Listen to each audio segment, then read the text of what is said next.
Pois bem, bom, a gente tem uma pesquisa, né, um levantamento que foi divulgado pelas Nações Unidas, que ele é bastante relevante e de certa forma nos alerta para um desafio que as cidades, que os sistemas de saúde, de transporte, que a própria economia também tem, a partir do número de idosos que nós devemos ter, não só em Porto Alegre, no Rio Grande do Sul, no Brasil, em todo o mundo.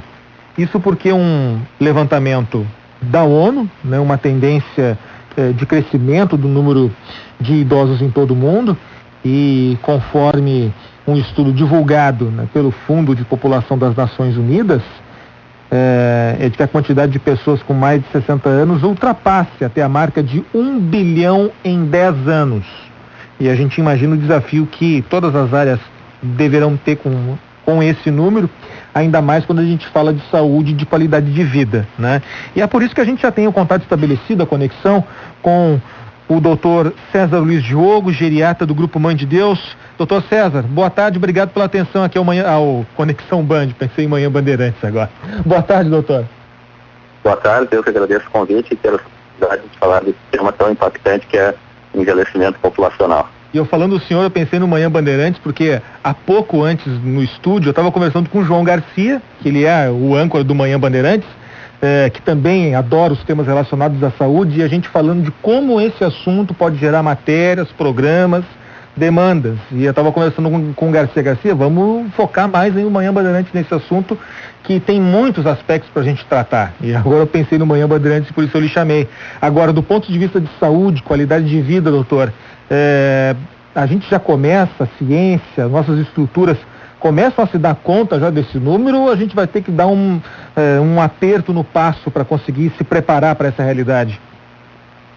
Olha, eu acho que realmente a gente já começa, né, a pressão é tão grande, a gente pode observar essa questão de emergência hospitalar, a gente vê superlotação, né, que é a notícia toda hora, né, tem muitas vezes a gente pode observar uma emergência dessa lotada, qual é o número de idosos que tem ali, né, qual é a estrutura que eles têm de atendimento, talvez com uma outra estrutura a gente pudesse reduzir essa superlotação de emergência se tivesse um atendimento diferenciado para o idoso, né, que realmente é uma demanda grande para esse tipo de atendimento. Mas isso é uma preocupação não só no Brasil, né, todos os países do mundo estão realmente com esse impacto do envelhecimento populacional, né? Mesmo países mais desenvolvidos e com uma estrutura econômica bem diferenciada estão sofrendo esse impacto, né? Vocês podem ver que já tem notícias sobre revisão de aposentadorias, idade para aposentadoria, então realmente a gente tem que voltar os nossos olhos para essa questão sobre o risco de ser impactado por essa onda gigantesca que é o envelhecimento. E que na verdade eu ressalto aqui que é importante sempre se falar, vai impactar na Previdência, as emergências são superlotadas, mas isso é uma conquista muito grande para a humanidade, para o ser humano, né? Para a gente ter esse nível de envelhecimento, as pessoas vivendo tanto, né? Foi uma conquista de séculos e séculos na questão da saúde, saneamento, questões sociais e econômicas, para a gente atingir esse nível, que na verdade seria de um bem-estar social se a gente estivesse preparado, né? Sim. Então é uma conquista que a gente tem que saber celebrar, mas estar preparado para usufruir o que ela nos propõe, né? Pois é, porque a gente pode imaginar que um aumento no número de idosos nós vamos começar a ter e a encontrar cada vez de uma forma mais comum uma série de limitações, de doenças, né, de perigos, né, para essa faixa etária. E a gente já tem alguns tipos de doença que naturalmente vão aparecer mais porque as pessoas vão viver o suficiente para poder encontrar aquela doença, aquela limitação que até pouco tempo era mais raro porque era difícil de alcançar tanta idade, né? É mais ou menos por aí, e a gente deve ter outras situações que também vão surgir com o avanço dessa população.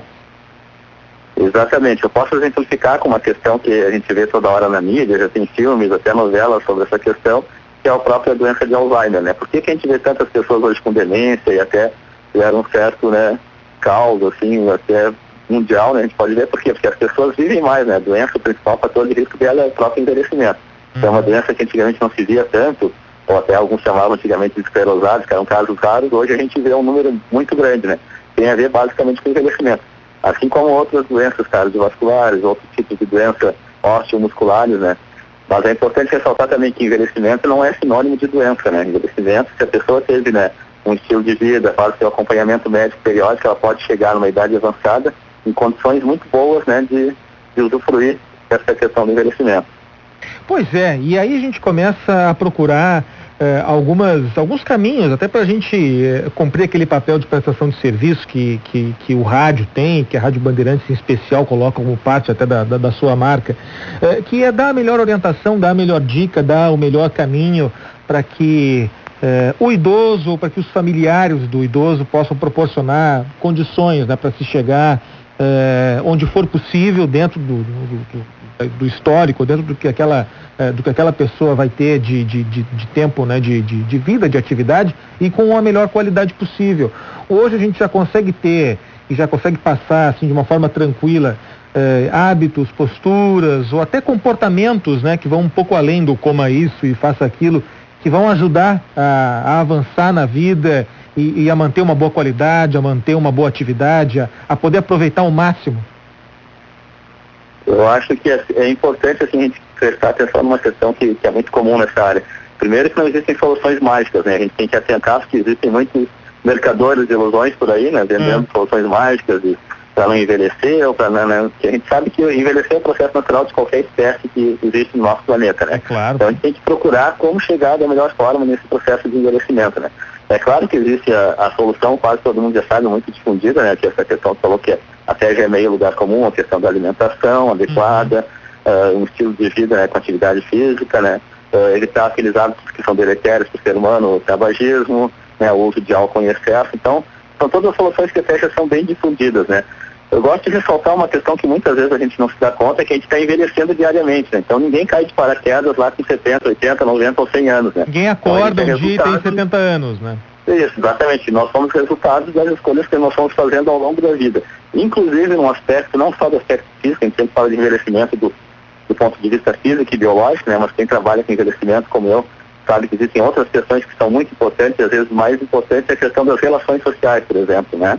Então pega aquele idoso que nunca se preocupou em cultivar as amizades, em encontrar a família, né? Em procurar se manter em contato com grupos, né? É aquele idoso que está sozinho, falando, coitadinho do velhinho que está sozinho, né? Mas tu vai olhar a história que é uma pessoa que não se preocupou em cultivar essas relações sociais, né? Que é um aspecto, eu diria, fundamental para a saúde no envelhecimento. Puxa, isso é uma coisa interessante, né? Coisa que é um aspecto que às vezes não é tão difundido, tão multiplicado, que é a questão, algo que é tão fácil de se fazer, né?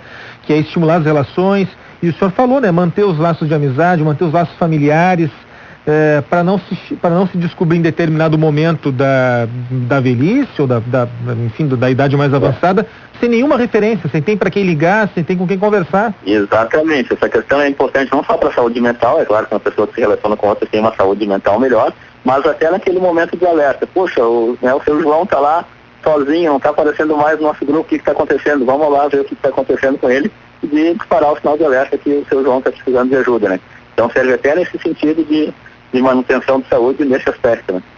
Pois é. Agora, a gente pode dizer que hoje mais jovens começam a se preocupar, será com isso também, de cultivar esses hábitos, esses comportamentos pensando lá na velhice, ou é algo que agora que começa mesmo a ser mais intenso?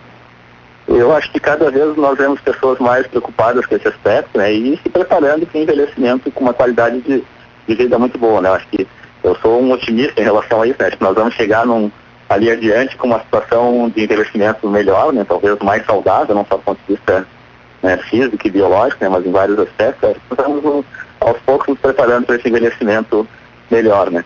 Tem uma outra questão que eu gostaria de ressaltar em relação à qualidade de vida no idoso, né? É que não é só questão de ter doença ou não ter doença, ou usar 2, 3 ou 4 ou 5 medicamentos, né? Mas no idoso a questão da saúde passa muito por ter autonomia e independência, né? Ou seja, a capacidade de escolher aquilo que ele quer para si mesmo e a capacidade de realizar por si próprio esses atos que ele decidiu para si, né? Então é mais do que medicamentos ou do que doenças, é a capacidade de gerir sua própria vida. Isso leva ao que chama de qualidade de vida em idoso.